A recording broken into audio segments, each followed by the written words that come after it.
Okay, it's important for me to state this fact, and this is what I believe. America is not a place for just one race of people, okay? And we need to start looking into what really makes someone American. And today we're going to discuss Vincent Chin in that regard, okay? In 2012, 30 years after his murder, one of his killers, Robert Ebens, I'm sorry, not Egan's, Ebens, apologized for the crime. Though, as of 2012, he received probation and a fine for the murder but never served time, even though it was well known he committed the crime. His recollection from the past 30 years, he claims not to remember anything. Okay, so, look, no one group of people have a monopoly on suffering in this country, okay? No one race of people. People from different races and or different ethnic groups can suffer from anti-this and anti-that sentiment. And anti-Chinese sentiment goes as far back as the gold rush of 1849. Okay, Vincent Chin was born in China and adopted by Bing Hin Chin and Lily Chin. He would eventually be employed as an industrial draftsman once the family moved to the United States, an automobile supplier, as well as weekends at a restaurant. So clearly we know that this guy embodied the American dream of working hard. Although he wasn't American born, he did uphold our standards of what the American dream is, if you believe in that, because I personally don't. We can have that conversation at another time if you like. June 19, 1982, he was out at a strip club celebrating his bachelor party. Ebens initiated a confrontation with Vincent Chin, declaring that it's the Japanese fault that manufacturing jobs are going away, except that Chin is Chinese and not Japanese. Ironic, right? Ebens' group and Vincent's group were both kicked out of the strip club because the altercation got heated. Ebens and another man, Michael Nitz, searched for him 20 to 30 minutes until finding him at a McDonald's. Of course, Vincent tried to escape, but Nitz held him down while Ebens bludgeoned him with a baseball bat. He dies in a hospital 4 days later in a coma on June 23, 1982, 3 days before he was set to get married. Okay.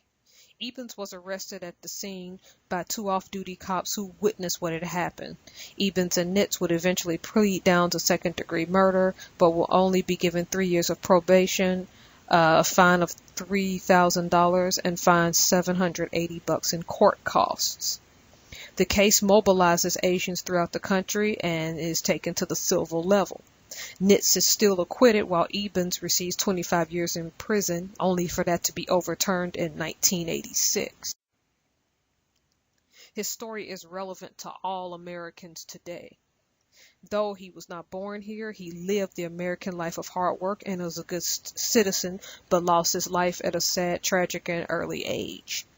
We know now that the fastest growing group in the United States are Asians, and this is an opportunity for us to correct past wrongs by being careful of how we label people coming to the States. Though Jeremy Lin has admitted that he was openly accepted into the NBA, there is a stigma against Asian Americans in most sports in the United States, or some inherent belief that Asians are just geniuses and should remain in that capacity. Look, I don't like pageants, and I feel they are irrelevant, but please, if you can, Google this lady in the pretty yellow dress, Nina Davaluri. She's the first Indian American to be crowned Miss America, and although I don't care for pageants, mean things were said about this woman that I feel weren't warranted nor necessary. And she was called a Muslim and deemed an outsider despite being American born in Syracuse, New York, and she's also educated and a productive citizen. Alright, this is what I'm trying to say. We have a history in this country when a group is coming in and that group comes really fast of discriminating against said group.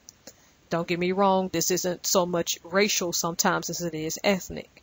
It's happened to the Irish, it's happened to Germans, it's happened to Italians, it's happened to Poles, it's happened to Asians throughout history. It's happened to Puerto Ricans. It's happened to people of all broad spectrums. And what I'm saying is that Vincent Chin is a lesson that in these hard economic times with everybody fighting and everyone at each other's throats, that we need to take a step back and make sure, because Asians are now the fastest growing group, we not hold them to what's called in sociology positive prejudices of what we think they should be as passive, and rather actively including them in society and not letting things like politics and things keep us from having those relationships. All right, guys, thank you so much for listening. Feel free to email me at alabamatar@gmail.com. Thank you and God bless.